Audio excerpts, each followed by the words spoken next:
how to add payment method in Binance P2P. Hey guys, in this video I'll show you step by step on how to add your payment method on Binance P2P. After you open the Binance app, now go to trade. After you come to trade, now swipe to left at the top and go to P2P. After you open the P2P like this, now go to the profile at the bottom right side. So under the profile, now scroll to down and go to this add payment method. So from this option, now here is my payment method that I added. So tap on this add a payment method.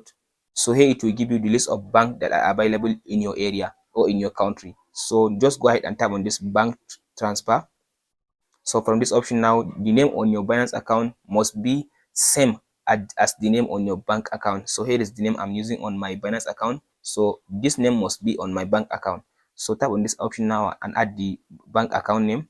So add the account number, bank name, and the IBAN number are optional if it's available. So after you fill all this information, tap on continue button.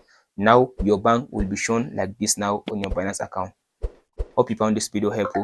Please like and subscribe.